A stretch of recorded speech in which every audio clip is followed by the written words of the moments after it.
Located just beyond the serene town of Nuwara, amidst lush mountains and vintage tea estates, lies a 4-star hotel that is rather unique in concept.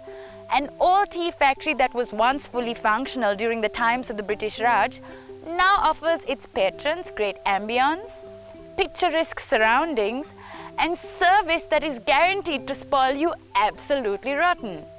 Join me on this edition of Honeymoon Destinations as I indulge in the splendor of the Heritence Tea Factory.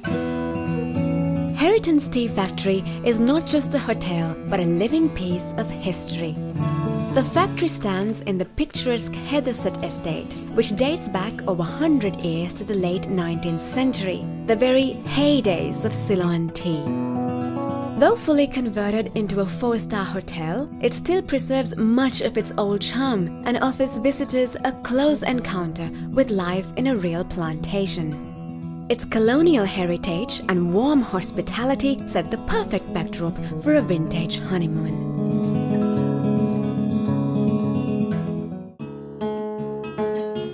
Heritence is about 14 kilometers from the town of Nuwara. As you wind up the hill through its narrow roads, the hotel with its window panes and white gabled roof almost creeps up on you. At first glance, you might think you've taken a wrong turn and ended up at a real factory. But when you step inside these doors, you'll find yourself in another world. The transformation from factory to hotel is astounding. The ground floor, where freshly plucked tea leaves first arrived, is now beautifully done up to serve as the reception.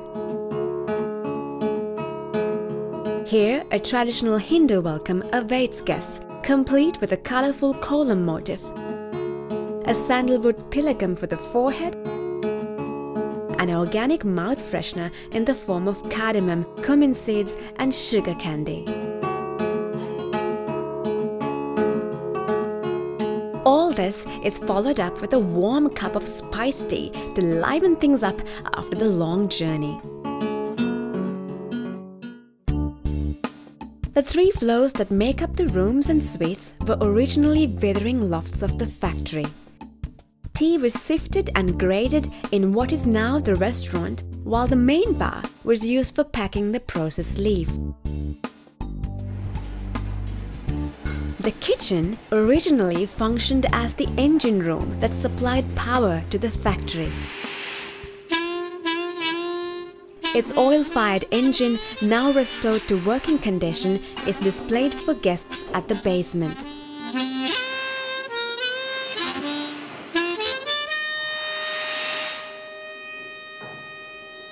Alongside it is a picture gallery that recounts the old days of the factory when a different breed of people walked these corridors.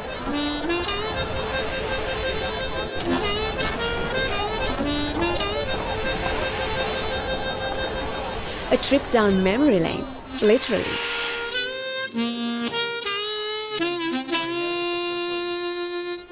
And now there is a man in a safety helmet serving me cocktails. I must be losing my mind.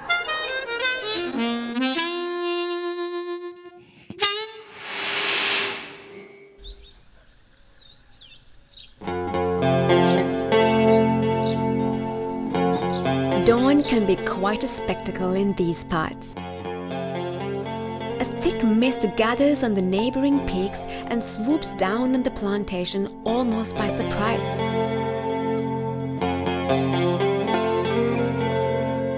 Locals call it by the Tamil phrase "Poopani," which means flowers of frost.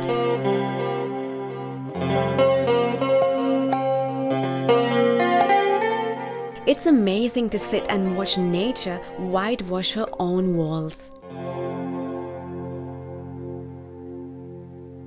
My rather eventful night was spent at the Flowerdew Suite on the topmost floor of the building. It is named after the first owner of Heritence, William Flowerdew. Suites and rooms at Heritence Tea Factory have a period elegance to it. Retro-style pendant lamps adorn the living room and bedroom. Georgian-style sash windows bring an abundance of sunlight into the room and keep it nice and warm. Wooden ceiling beams and decor add a rustic charm to the place. When you enter the Flower Dew suite, it's almost possible to forget that you are in a 4-star hotel. It feels like you and your beloved have run off to some secluded cabin. Where I am standing now is 2 kilometers above sea level, which makes this the room that has the highest elevation in all of Sri Lanka. The wall-to-wall carpet mirrors the natural green of the outdoors and softens the warm hues of the room. In this suite, the bedroom is a separate chamber that commands a 180-degree view.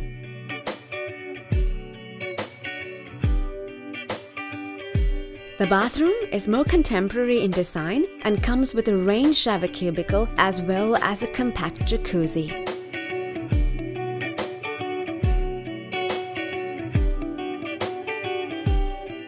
And what is a holiday in Nuwara without strawberries?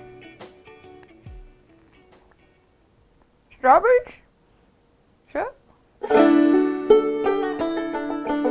William Flowerdew started the Heritence plantation back in 1879, a decade after James Taylor introduced tea to Sri Lanka. Near the turn of the century, Heritence tea had fetched 30 times more than the market price at auctions in London.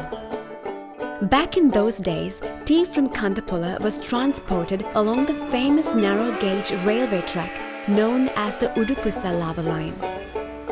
The factory you see today was built in 1930. By 1973, it closed down and went into deep slumber.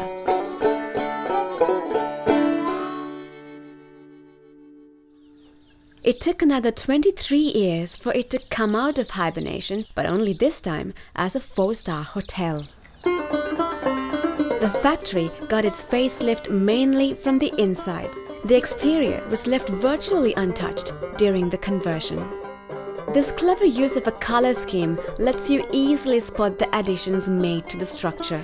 Green for original metalwork and red for supports added in later. The role of the factory manager has also changed over the years. Today, they're not just businessmen, but have also become part curators. Initially, when I joined, it was a challenge to me, but I feel with a great staff like this, people who are from the same location, they feel that it's their own property. It's so easy to manage it. They're incredibly courteous and they're so knowledgeable. Is this a part of their training? Exactly, because when you are from the same area, you already get that knowledge and you have the feeling for the place. And of course, they have been trained from the initial stages of this hotel. Heritence Tea Factory has been highly commended for both its architecture and its environmental policies. These include simple things like making biogas and compost, and not so simple things like generating hot water through a process called biomass gasification. What it actually does is convert organic material like wood pellets into a type of gas that can produce heat. This is an environmentally sound alternative to burning fossil fuels like diesel.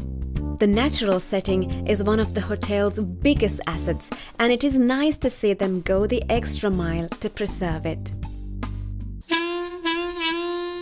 Though the Udupussa narrow-gauge railway line closed down in the late 40s, its memory is very much alive at Heritence Tea Factory. One of its trademark carriages has been converted into what the hotel calls a restaurant on wheels. On board, please. The third-class Kalani Valley 6685 offers a memorable fine dining experience. It relives the glory days of the railway, from the detail of the livery to the teak and brass of the carriage.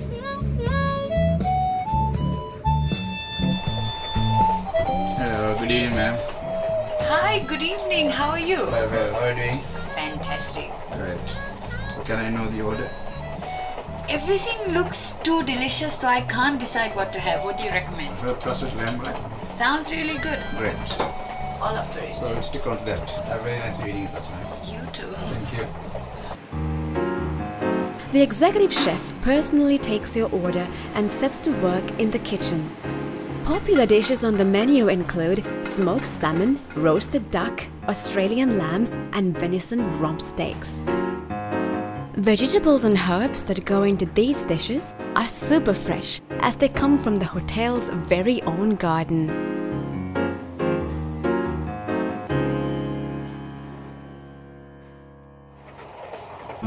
A 6-course meal in a third-class carriage? Now that's what I call once in a lifetime. Enjoy the menu, please. Thank you very much. You're welcome. Herithenset is surrounded by working tea estates, and the hotel has its own 25-acre plantation.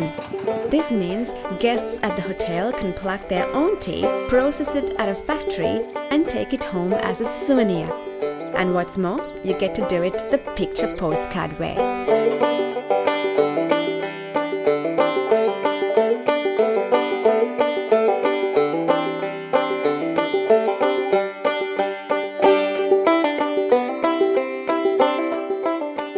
Being tossed in with the pros didn't really help my cause. Thankfully, factory manager Tyagaraja was at hand to teach me the do's and the don'ts of the trade.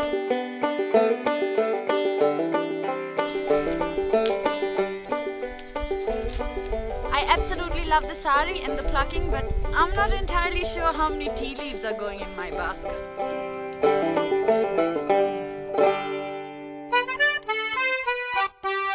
Probably didn't do enough to get my face on a postcard. Maybe I'll have better luck with my wages.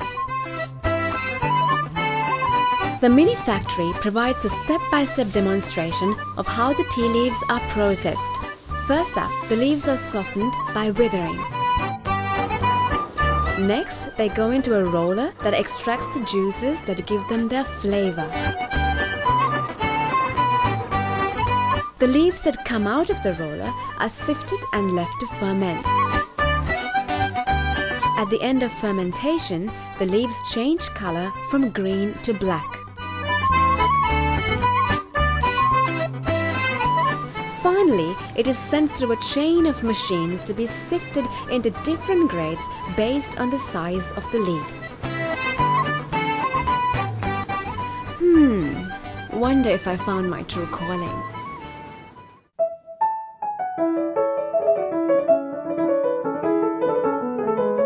There is nothing more rewarding than a cup of afternoon tea after all that hard labor at the factory.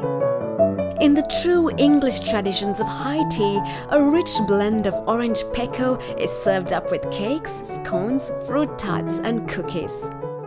The gardens at Herithenset, with its maze of hedges, are perfect for walking, relaxing, or as in my case, simply indulging.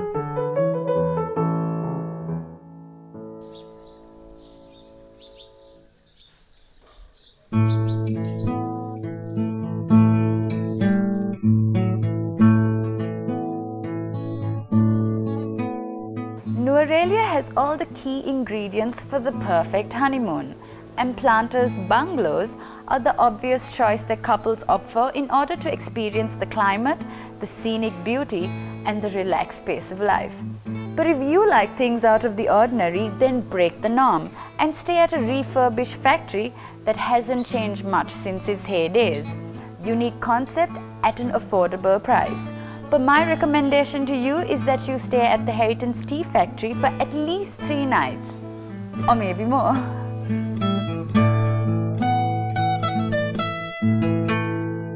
Thank you. Romba nandri. Sadly, my time at the Heritence Tea Factory has come to an end. It's been absolutely memorable, filled with things I never thought I would do. The memento that I get to take home is the tea I plucked and processed today under the Heritence Tea Factory logo. I'm so proud of myself. That's it from me for today, but until I see you next time, this is Christina bidding all of you farewell.